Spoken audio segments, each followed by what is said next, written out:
Привет, с вами Андрей. У нас NetHack на повестке дня. Сегодня я хотел вам рассказать про стратегию против летающего глаза. Большинство, по крайней мере, моих персонажей погибает именно от него. Именно поэтому я хотел вам рассказать, особенно на самом начале, как от него можно защититься и что, как говорится, вам делать. И как его убить, в общем и целом. Потому что мой персонаж, откровенно, не один уже. Просто я перебегал, и мой персонаж просто погиб от того, что я на него наткнулся. Что я мог сделать, что не мог сделать. В общем и целом. Как тут написано? Стратегия.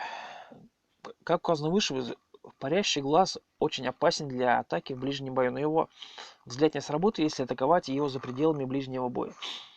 Кроме того, это не происходит, то есть на дальнем бою атаковать, то есть, например, кинжалами, дротиками, не знаю, арбалетом, луком и так далее, магией.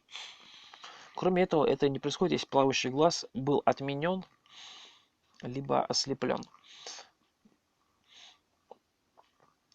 Палочка отмены, так называемый канцелатион, либо заклинание ослепления, ослепление его посредством, например, фотоспышки. Либо зелье блиднес, так называемое, зелье ослепления. Обратите внимание, что существует вероятность 1 к 500, что вы потеряете 1 очко удачи, если будете атаковать слепой плавающий глаз. Но что касаемо удачи, вы ее можете в любом случае даже потерять, но вам даже удача его убить. А удача вам чихать вы хотели. Источник размышлений или свобода действия полностью превратят в паралич. Свобода действия — это кольцо, так называемое free action, так называемая защита от парализации. Крайне эффективная вещь, я о ней дальше расскажу, если не забуду. Галлюцинация заставит вас игнорировать. То есть, также, если вы выпьете зелье галлюцинации, вы сможете галлюцинировать, тем самым вы сможете атаковать плавающий глаз. Хотя вы можете применить зеркало, но парализовать плавающий глаз это не помешает его парализовать вас. В общем и целом, в любом случае паралич пройдет. То есть, если вы используете зеркало на него, через команду Apply и выбрать сторону глаза, но опять же, паралич может пройти на вас.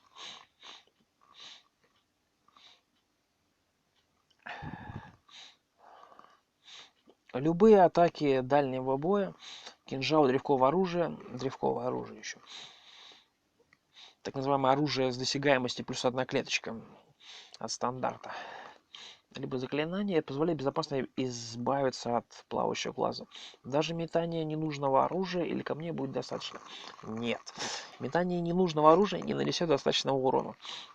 Метание камней нанесет достаточное количество урона, но при условии, если вы в него кинете достаточно большое количество камней.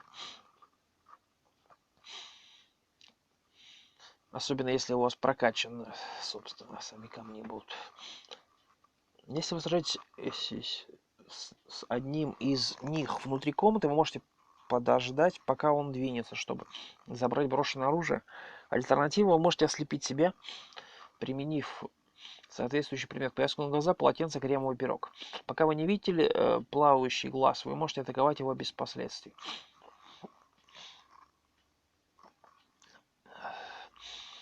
То есть вы ослепили себя, то есть перед тем, как его атаковать.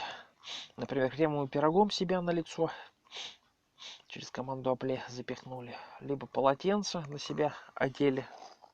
Главное, что не проклятые. И повязка на глаза тоже главное, что не проклятая, потому что вы не сможете снять ее. Другой вариант — сделать плавающий глаз невидимым. Например, с помощью палочки, с палочки невидимости, так называемой. Если у вас нет встроенной функции видения невидимого. Функция видения невидимого, она дается, либо врожденной, если вы играете за монаха, либо ее можно с помощью зелья получить, так называемого поушена. Второго уровня, если не ошибаюсь, поушен идет. Если столкнувшись с плавающим глазом в коридоре, без каких-либо средств дальней атаки и потеря ходов не является проблемой, вы можете встать между плавающим глазом и каким-либо препятствием, например, запертой дверью валуном или пассивным существом, чтобы паралич не причинил вам длительного ущерба, кроме траты ходов. Но, однако, вам придется бороться с голодом. Питомцы не будут атаковать плавающие глаза, а кожаный барабан может разморозить питомца, парализованного в результате нападения на него. Ну, не только кожаный барабан, также еще рожки, то есть, которые будле называется по английской версии, могут разморозить. Также я не тестировал еще горны, могут ли разморозить. Ну, чисто теоретически, да. На практике я не смотрел. Вот, собственно, бесплатно есть кольцо. Это свойство, которое защищает вас от источников паралича. Это свойство отличается от свободы действий, которое можете решить без увеличения исходчиков, а также дополнительных очков движения, которые вы и монстр получите с увеличением скорости. Единственным источником свободы действия является кольцо свободы действия, которое можно съесть и получить его на постоянке, превратившись в соответствующего металлоядного либо дерево-ядного моба. Или камнеядного, соответствующий, который у вас в кольцо присутствует. Но для этого нужно, чтобы превратиться, нужен контроль. Желательно. Вот. Собственно, отражение также работает против паралича. Если холод, огонь, сон, молния, смерть, и луч дезинтеграции ударяет монстр отражением, он не окажется никакого эффекта и отскочит обратно в том направлении, откуда он исходил. Отражение также защищает от пассивной атаки паралича плавающий глаз и каменного взгляда медузы. Ну, с медузой встретимся наверняка дальше, но на начале вы будете, скорее всего, сталкиваться с плавающими глазами. Если медуза увидит монстра, отражающего его взгляд, вместо этого она сама превратится в камень. Отражение не защищает от лучей. Отражение можно получить внешним образом из следующих предметов. Амулет отражения, щит отражения, чешуя и кольчуга серебряного дракона. Владеть луком Дианы, квестом артефактом рейнджер, и владеть драконьей погибелью. Это предмет, который дается, если пожертвовать тушки своему божеству на алтаре. Это, если не ошибаюсь, меч, драконоборн называется.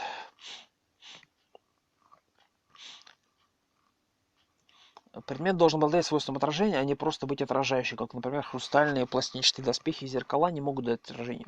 Единственный способ получить внутреннее отражение — превратиться в серебряного дракона.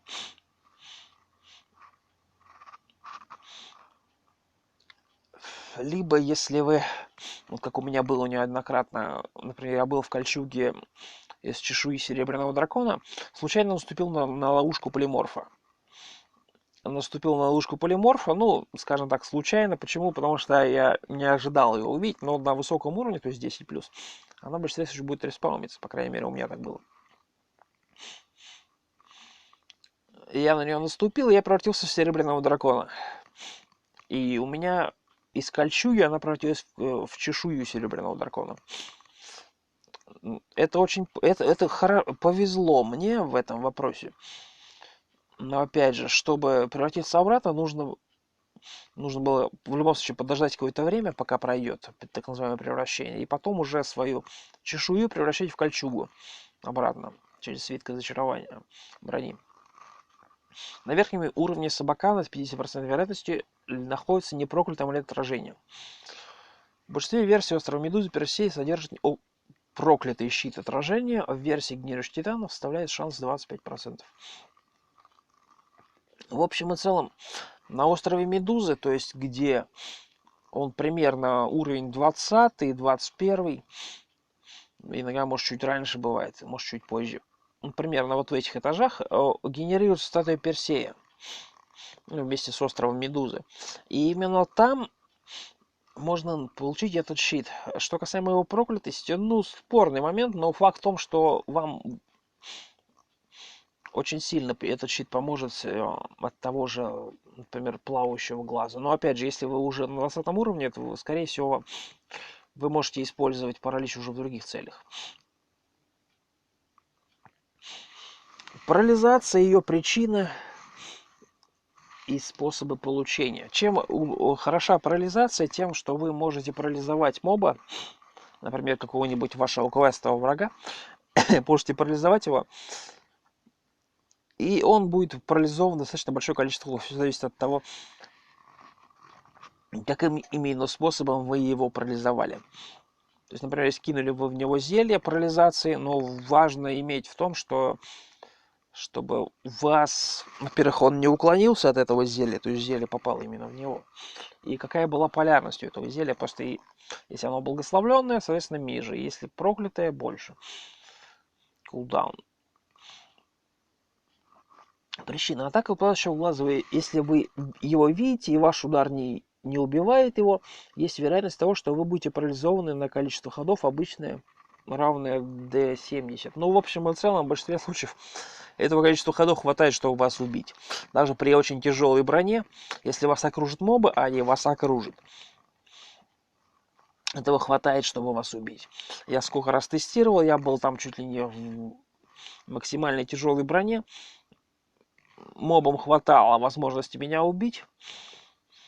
Причем я случайно на него натыкался. Поэтому я и хочу рассказать вам, чтобы у вас была возможность избавиться. Ну, чтобы вы учились на моих ошибках. Нападение или нападение, смешно. Это паралич длится недолго. Ну, по поводу недолго, все-таки это паралич как-никак. Также нападение со стороны тени, гули, ноги хранителя и ее ногу какой-то, не знаю, что это такое. Это, скорее всего, точно не знаю, врать не буду. На эту атаку может влиять отмена магии. Пострадать от брошенного или взятого в руки зелья паралича. Это парализует вас на 1-5 ходов. Но опять же, если у вас есть защита от парализации, так, например, кольцо фрекшн, так называемая защита от парализации, либо у вас есть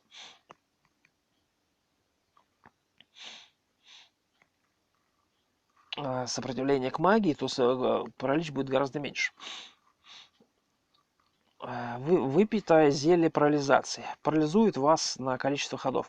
Вот опять же, я пил зелье парализации, оно 7-го тира идет. Но важно, чтобы вы были забаррикадированы со всех сторон, чтобы к вам никто не мог подойти. Почему я пил? Ну, потому что я не знал, что это за зелье, и мне хотелось выпить, ну, там, что в 7-ке, там левел ап, там грейд способности, то есть ability, и, собственно, парализация. Одно из зелий, собственно, было, поэтому в любом случае паралич там был. Именно поэтому эффективнее всего пить именно 7-е зелья, когда вы забаррикадированы от всех. Пусть это будет нормальное зелье, не парализация, но вы хотя бы будете знать то, что если вас парализуют, вас хотя бы не смогут убить мобы. Потому что вы забаррикадированы в комнатке. Эффективнее всего, конечно, пить зелье в гномьем городе. Там маленькие комнатки, их достаточно много, и вы закрылись и спокойно пьете.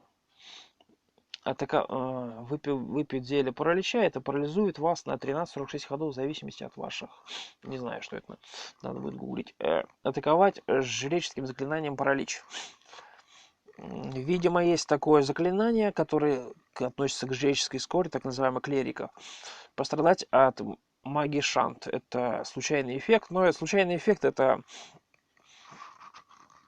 в большинстве случаев это артефактное оружие, поэтому и если, конечно, у вас его кто-то скоммуниздил и против вас его начинает применять, а так вряд ли вы его сможете найти. Профилактика. Ношение кольца защищает от всех форм паралича. Заклинание паралич может быть ограничено одним ходом при наличии сопротивления к магии. Вот о чем, собственно, и речь. Заклинание может ограничено быть, то есть вы можете просто посопротивляться. Но один ход это это, кажется, критично в бою. Вам могут пробить, очень больно, но все же. На протяжении всей игры скорее всего, встретите множество зелий паралича. В некоторых случаях, например, при переполненных условиях астральном плане паралич на 5 ходов может быть смертельным. О чем и речь. Опасность настолько велика, что некоторые такие даже хотят иметь кольцо свободного действия, если не найдут его к моменту достижения астрального плана. Астрального плана я не доходил, поэтому врать не буду. Чисто теоретически это не буду я врать, я даже гадать. Если найду только к моменту достижения. Если у вас есть, обязательно носите его в святилище и в астральном плане. Святилище это, скорее всего, оскверненный алтарь, так называемый осквернение алтарь с жрецом. Жреца убили, и там появился призрак. Призрак вас, скорее всего, парализует, как только вы войдете в святилище. Большинство других причин паралича могут легко предотвратить с помощью хорошей тактики. Вы полностью предотвратите попадение паралича в плавающие глаза, не нанося ему удара в ближнем бою, если у вас нет отражения. Либо драться с ним на дистанции с парализующим, с плавающим глазом, чтобы не получить паралич, либо просто ослепнуть самому. С помощью, например, повязки на глаза, фотоаппаратов, полотенц и так далее. Желатиновые кубики обычно парализуют вас на достаточно короткое время, чтобы не предоставлять опасность, если вы не находитесь в толпе, но если вы беспокоитесь, вы можете убить их дистанционно ракетными атаками. То есть, либо с помощью палочки, либо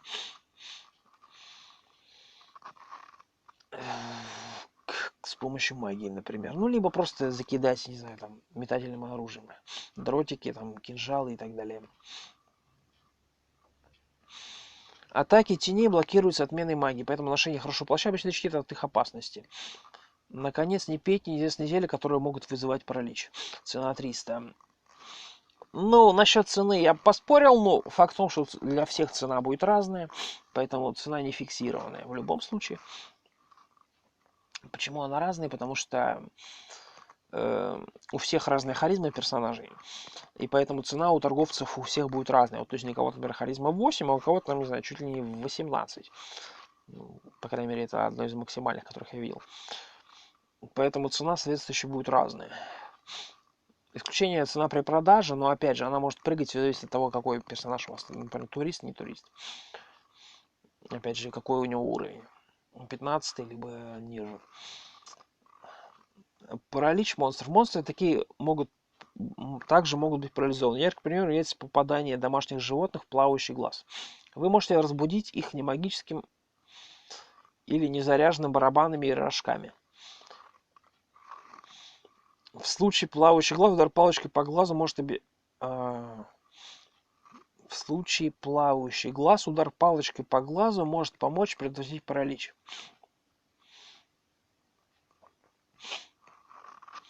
Я не тестировал, мой персонаж в большинстве случаев погибал, когда я встречался с плавающим глазом. Ваша задача на начале, главное, не торопитесь, потому что плавающие глаза в большинстве случаев они на начале респаунятся, то есть уровня, не знаю, 10-го, наверное. Они могут и дальше, но вам уже вы должны будете найти отражение. Либо хотя бы сопротивление к магии, чтобы оно было вам более комфортно себя чувствовать. Поэтому ваша задача просто не торопиться, потому что я большинство игр сливал. Почему? Потому что я бежал, было хлоп, случайно натыкался на парализующий глаз, и он меня просто парализовывал. А мобы, которых не было раньше вокруг меня, они просто за счет количества ходов скучковываются и забивают.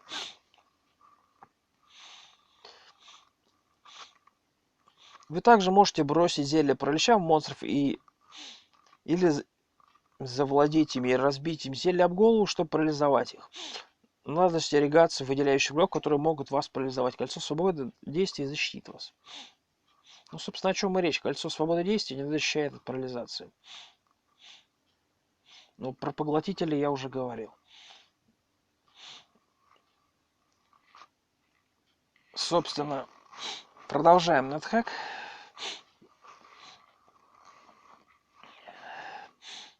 У нас получается персонаж турист, мужчина, человек. 11 уровень у нас. Мы нейтрального вероисповедания, поклоняемся леди. Мы в данный момент находимся на 11 этаже основного подземелья. В данный момент мы прошли 33 тысячи ходов. И имеем 12 тысяч опыта. У нас 95 хитпоинтов, 41 единица магии. Армор класс минус 7, монет у нас с собой нету. Автоподбор у нас стоит золото. Харизма у нас 18. Так называемая выносливость, интеллект тоже 18. Ловкость, точнее, еще раз, получается, сила у нас 18, выносливость 18, интеллект 18. Ловкость у нас 14, харизма 14. Мудрость у нас 9.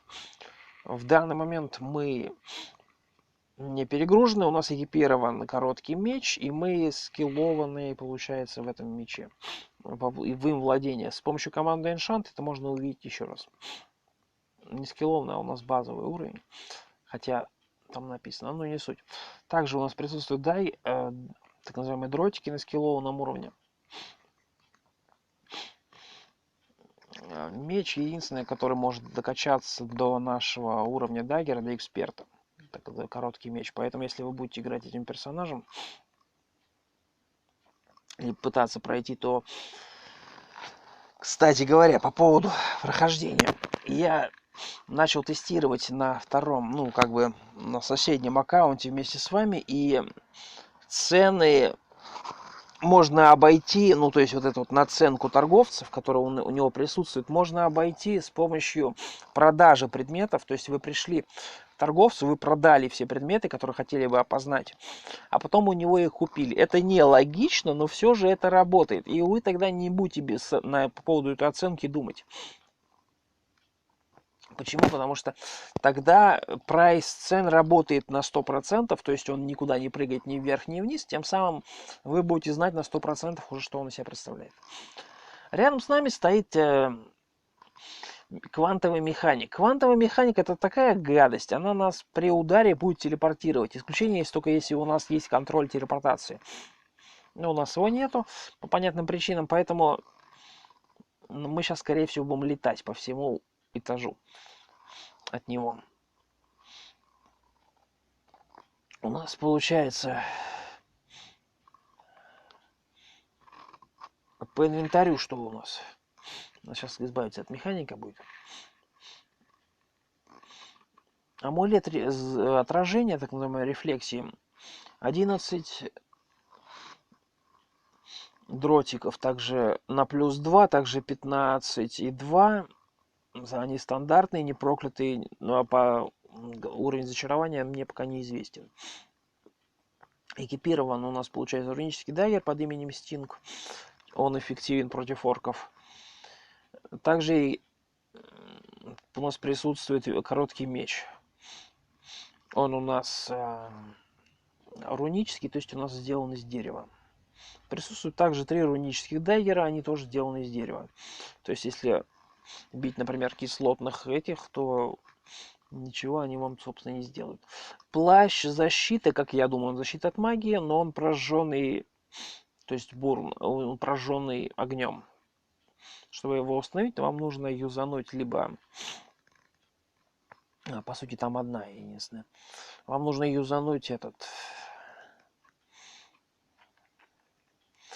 в конфузии непроклятый свиток зачарования брони. Любое другое не сработает, скорее всего.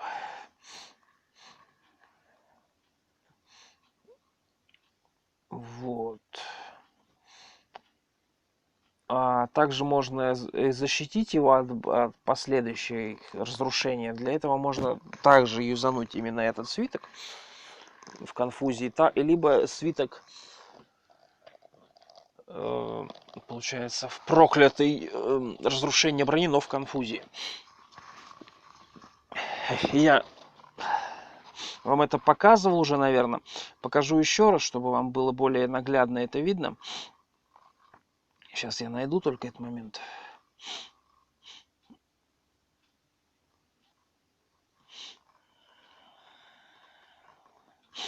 Сейчас момент я найду ее, чтобы вам показать это.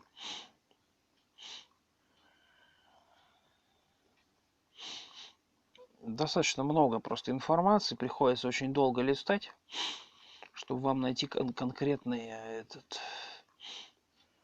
Не, я найти ее не могу.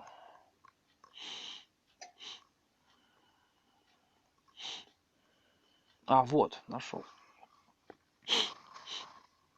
Ну вот, собственно, о чем я и говорил. То есть, чтобы защититься от... То есть, любую броню также можно защитить от эрозии, надев ее, как сняв себе доспех, почитав проклятие разрушения брони, находясь в замешательстве.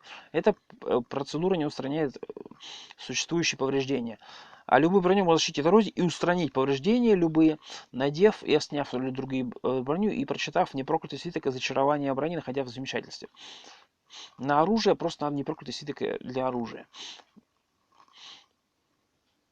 Либо предмет можно пожелать, собственно, который уже в неразрушимом состоянии, но это желаниями это такое. Мы еще пока с этим не сталкивались.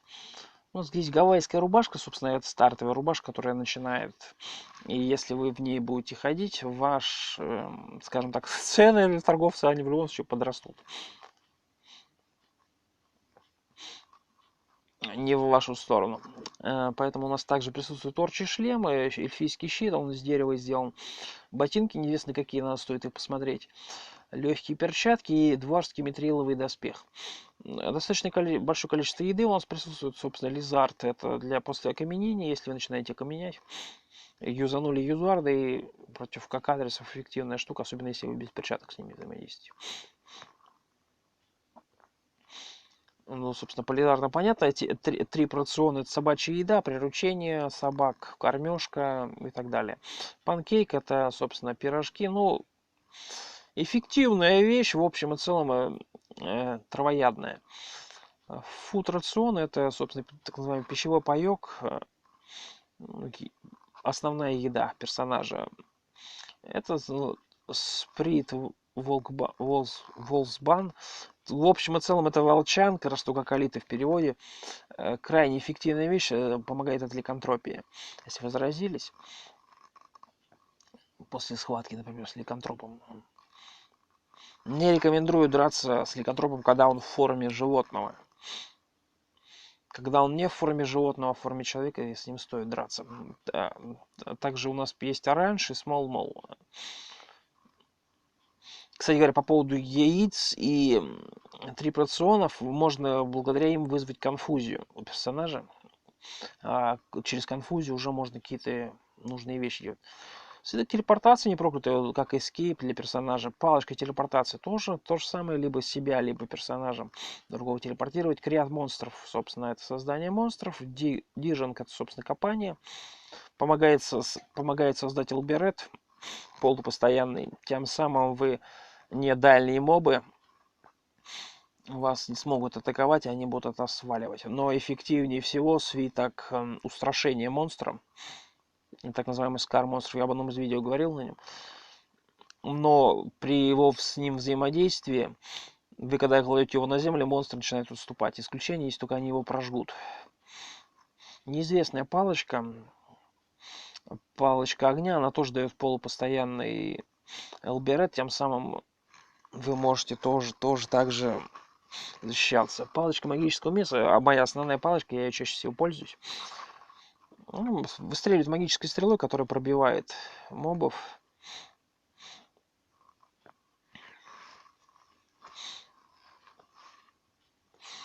И она имеет форму луча. У нас кольцо защиты формы и неизвестное кольцо 4 тира. Но насчет тира сложно сказать, какое конкретно. Нужно определять на раковине кольца. Побросав их, он там выдаст сообщение, и какое по сообщению уже стоит определиться. Но опять же, если мы будем... И это стоит только делать, если у вас есть два дублирующих кольца. Вот, например, у нас два кольца фир, так называемые, 4 тир гена подписано, то тогда мы можем это юзать. Если у нас нет такого двух колец, то нет смысла юзать, потому что вы, по сути, потеряете кольцо. Вернуть кольцо можно, выкопав киркой, например, эту раковину, но это потеря раковины — перерасход. Особенно если одно кольцо, одна раковина, это невыгодно. Зелье воды благословленная, эффективная вещь, также помогает при ликантропии. Также может при болезнях, при некоторых помочь. Ну, в общем и целом, эффективная вещь, особенно если вы очень важно, замечание, если вы благочестивый, либо нейтрал. Если вы хаосник, то вам это урон будет наносить. То есть пить ее нежелательно. Локинг глаз зеркала используется против суккубов, инкубов, этих не нимф, блинфолд, ну, повязка на глаза. Помогает вот против тех же летающих глаз.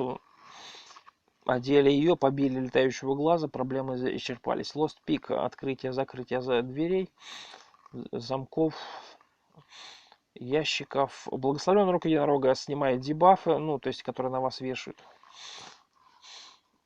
В большинстве случаев дудка, она позволяет просто будить мобов, либо их раздражать, чтобы они сваливали от вас. Ключ, ну, собственно, как и отмычка. Тот же самый эффект. В фонаре Blast Latent используется для освещения местности. Эффективная штука, нужно держать с помощью зелья масла. Ну, лампа не магическая, она тоже используется как и фонарь, тот же самый принцип. Магический свисток для призыва питомца к себе используется. То есть вы его свистнули, ваш питомец к вам прилетел моментально.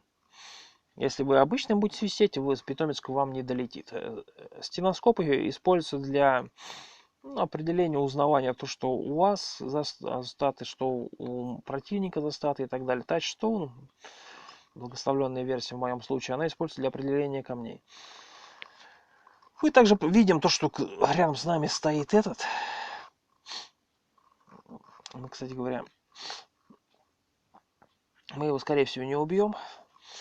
У нас экипирован меч. Меч у нас на базовом уровне. Нам стоит менять руку. Мы поменяли руку. У нас теперь благословленный стинг в руках. У нас 11 уровень, минус 7 армор класс. Мы пробуем его убить, но убить его бесполезно. Мы сейчас, скорее всего, будем по всему уровню летать. Либо убить его на дистанции. Попробуем от него уйти. Мы от него смогли шлепнуть. Мы видим то, что он... Это прист.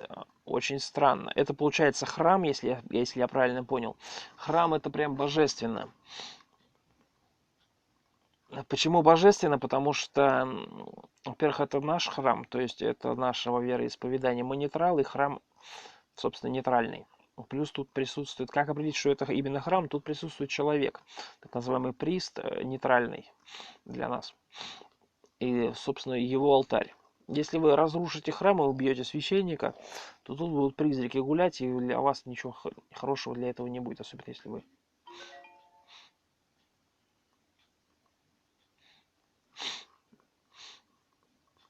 Прирученный кентавр у нас также здесь присутствует, которого мы в прошлой серии с помощью статуэтки приручили. Ну, как сказать, не приручили, а получили, потому что мы его именно получили. У нас второго свиток, ну, по уровням тут сложно сказать. Единственное только, что можно с уверенностью сказать, что есть земля, так называемый свиток земли, который мы нашли в Собакане. Enchant Verappoint это хороший свиток, но не в проклятой виде. Enchant Armor, собственно, хороший свиток. То, что у нас не закаленное, то оно, в принципе, неплохое. А то, что пока еще закаленное, еще пока неизвестно точно, что оно из себя представляет. Так называемые названные. Кольцо конфликта, судя по всему, есть еще несколько колец. По полярности непонятно, что они из себя представляют. У нас, получается, еще есть несколько поушенов. Ну, тут достаточно большое количество. Чтобы узнать, какие конкретно поушены, стоит... либо свиток идентификации на себя, благословленная версия, прозвонить, либо к торговцу идти бесполезно. Ну, можно, в принципе, пойти к торговцу, по крайней мере, до 15 уровня туриста это бесполезно сделать. У нас есть проклятая арба, непонятно, что она из себя представляет, потому что она проклятая, зуверать особо не хочется. 2 зеркала, свисток не магический, блинфолд дублирующий, так повязка на глаза кирка и 2 рога единорога.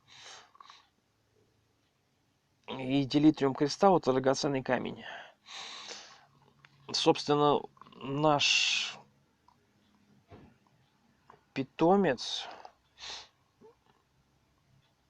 мы его посмотрим с помощью стеноскопа. Мы видим то, что у него армор класс 2, у него 3 хп и всего... И он хаосник. То есть для нас это прямо ужасное сочетание, но 3 хп это, конечно, ужас. Его можно подлечить либо с помощью заклинания, лечения. Но у нас нет заклинаний вообще никаких в данный момент, потому что мы нажали кнопку Z. У нас нет заклинаний вообще никаких. Мы его подлечить не сможем, и, скорее всего, если его кто-нибудь будет атаковать, его, скорее всего, убьют.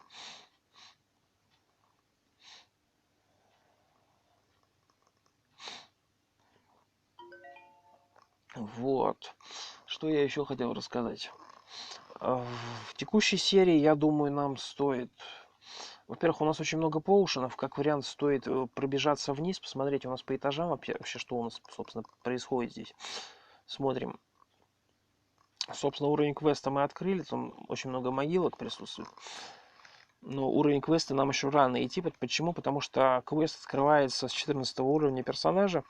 До этого момента там нет смысла ничего делать. И максимум только вокруг ходить, мобов бить. По самому этажу. Но опять же, это максимум, что мы там можем сделать. До 14 уровня там на квесте на уровне делать нечего. И опять же, нужно найти, во-первых, защиту от магии, отражение в обязательном порядке, максимально максимизировать армор класс, максимизировать свои запасы, так называемые по хп, по броне, чтобы вас просто не пробил. То есть там несколько этажей будет. Я не знаю, как у туриста, но, по крайней мере, когда я проходил за другого персонажа, там было несколько этажей, и на финальном этаже, ну, то есть, который самый последний, там темный этаж, и там присутствовал босс. Босс начал сразу сваливать. Ну, я вам просто расскажу, как была, собственно, ситуация. Босс начал сваливать, собственно, получается, в нашем случае у нас квест находится на 11 этаже, на 11 уровне локации, но он там не обязательно на 11 будет, он может быть до 15 этажа включительно. Получается, потом присутствует где-то до 20 этажа, ближе чуть ножи, 21 дострой, там уже присутствует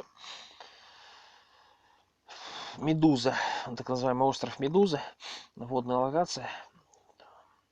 Если вы не умеете ходить по воде, либо летать, вы не сможете ее, скорее всего, преодолеть. Ну, и, конечно, можно попробовать ее проморозить, но это такое себе. В общем и целом, там босс, когда я проходил с другого персонажа, он был не самый, скажем так, дружелюбный к нам. Он сразу начал сваливать. Я его остановил с помощью свитка устрашения монстра. Я просто положил свиток устрашения монстра, и он не мог свалить. Я его положил на переход. Тем самым я его просто потом смог убить. Я начал к нему применять палочки сна, заклинания сна. И через заклинание сна и палочки сна я просто его смог шлепнуть. Также его можно было, если бы у вас было бы кольцо защиты от парализации, можно было кинуть поушен парализации, либо подержать его в руках просто. Он бы парализовался, вы бы это увидели через стеноскоп, юзанув на него через команду Апле. Вы бы это увидели и смогли бы просто его пробить. А чем он опасен, босс? Потому что он может призывать союзников. В моем случае это было очень печально. Почему именно к тому боссу 14-го квеста стоит, ну, после 14 уровня персонажа стоит идти именно с отражением. Именно с отражением. Также нужно идти с защитой от магии. От магии обязательная защита. Все зависит, конечно, все индивидуально, но есть два вот этих перка, которые вам нужно в обязательном порядке. И также армор класс, чтобы был у вас максимально низкий. То есть в моем случае 7 было, у меня там около 26 было армор класс, и мы погибли. То есть мой персонаж погиб. Но он уже прошел квест, то есть мы получили тот предмет, который дают за квест. По крайней мере, мой персонаж получил. Но погиб дальше, когда я просто там, грубо говоря, по глупости. Я остался без своего инвентаря, то есть у меня сейчас под ногами сумка, например, а я там буквально на один шажок отошел от сумки и погиб. Получилось там очень смешно, потому что это было в лабиринте. Поэтому вот иногда один шажок все-таки решает. Потому что если был бы рядом с своей сумкой, пусть даже она проклятая, неважно, полярность ее не суть как важна была. Я бы смог ее открыть, забрать какие-то предметы и смог бы проюзать. Но я не справился. Я там погиб от Минотавра. Я подумал про Элберет, но Элберет-то против Минотавра не сработал бы, но я этого не знал тогда. Поэтому я пытался с ним драться, но из-за того, что я был в ловушке, я не смог свалить. Ни телепортации, ничего с собой у меня не было. Кстати говоря, да, если вы попадете в ловушку BR, так называемый медвежий капкан, BR-трап она называется, вот, вы можете использовать как минимум Элберет, чтобы вас мобы не атаковали, по крайней мере, вплотную. Так можно использовать также телепортацию, например, как свиток, так и получается палочку, чтобы вам просто было более комфортно оттуда сваливать. Потому что если вы не успеете свалить, вас, скорее всего, просто забьют мобы. Особенно если вас начинает окружать. Вот как-то так. Наша задача сейчас свалить пониже. Конкретно добежать до возможности смыва. То есть найти фонтан ближайший, который у нас присутствует. Вот у нас присутствует, например, фонтан на... Я знаю точно, что он в большой комнате вроде как присутствовал. Или нет, или я ошибаюсь. Мы на 11 этаже и... Ну вот, фонтан у нас получается на 9 есть. На 12 у нас пока нету еще этажа основного подземелья. Поэтому стоит двигаться, наверное.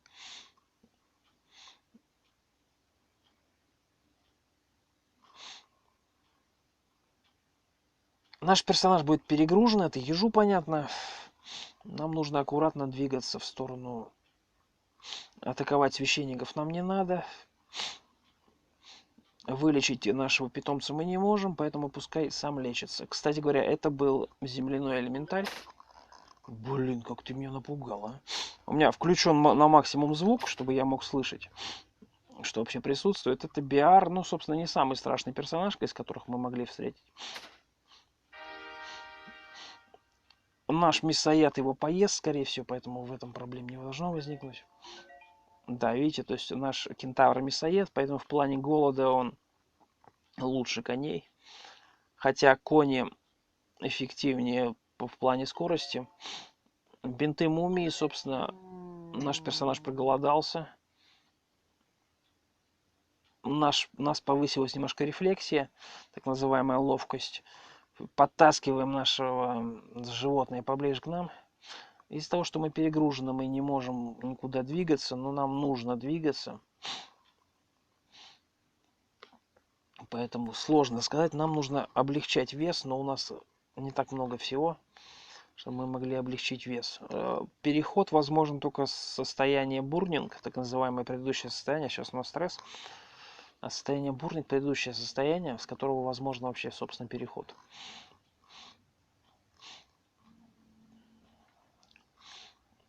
Ну, как... Опять же, если тут был бы сундучок, мы могли бы все в сундук сложить, но, опять же, сундука здесь нету. Стоит выложить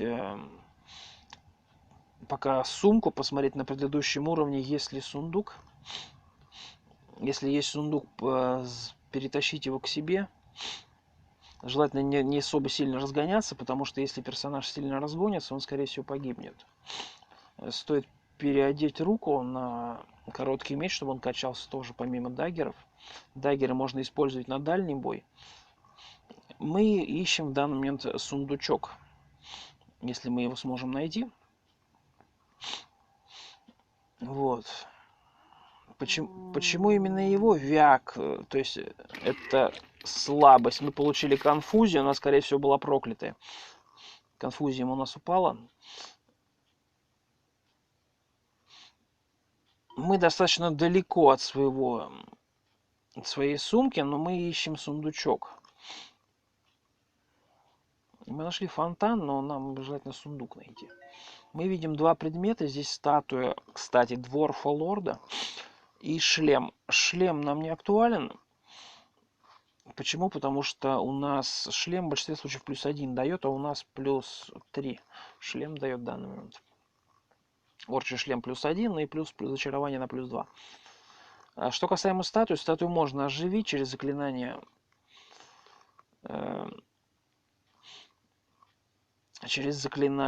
так называемое обращение камня в плоть. То есть в этом проблем не должно возникнуть. Тут опять же, тут ничего нам интересного нету. Тут тоже. Собственно, двигаемся дальше. Почему черепашьим шагом? Потому что, как я говорил ранее, нас может напасть парализующий глаз. И тогда у нас жизнь закончится нашего персонажа.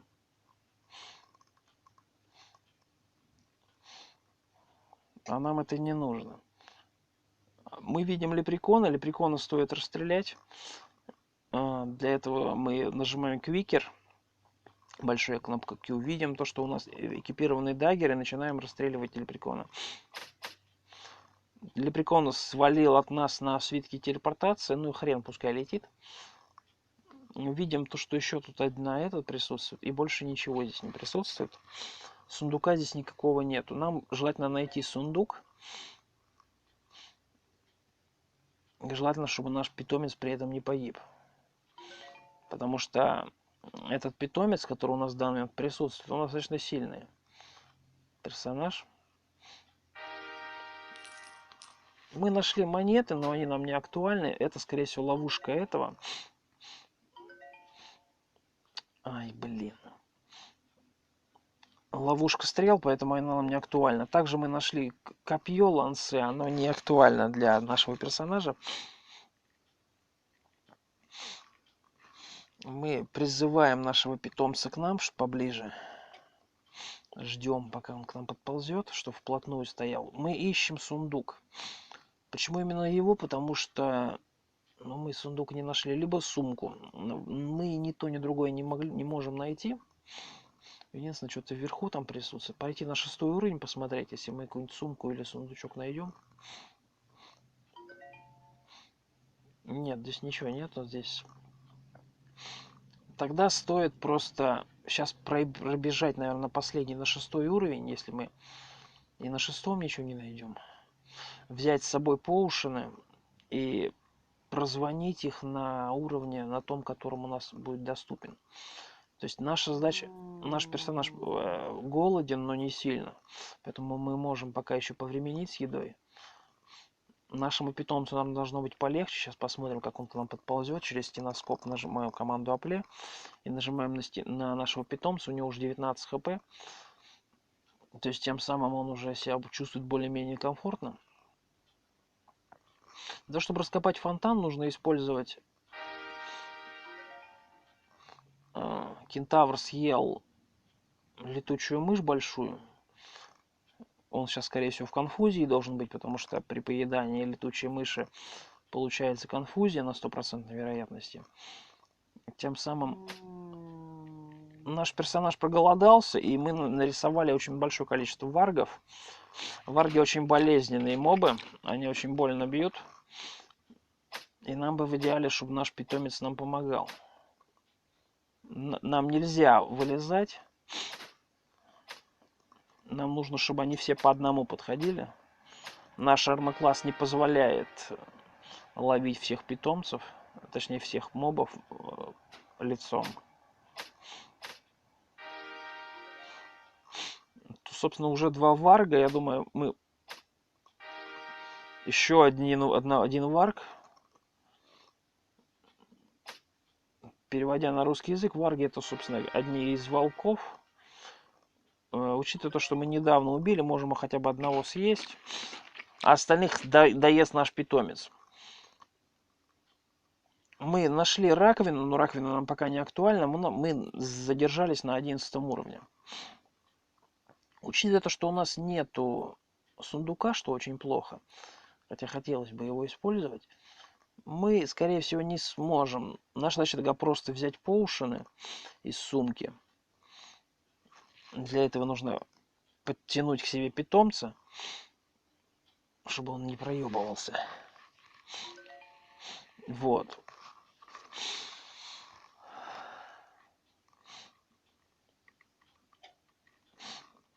И убрать, во-первых, в сумку монеты. Нам нужно, чтобы получить следующий уровень защиты, получается уровень умноженный на 600. Тем самым это получается у нас 11 уровень, это умножить на 600, это где-то 600 тысяч. Не 1000, а 6600. Нам нужно монет, чтобы получили следующий баф от нашего священника. Но опять же, это будет уже совсем в другой серии. Ладно, всем большое спасибо за просмотр, всем пока.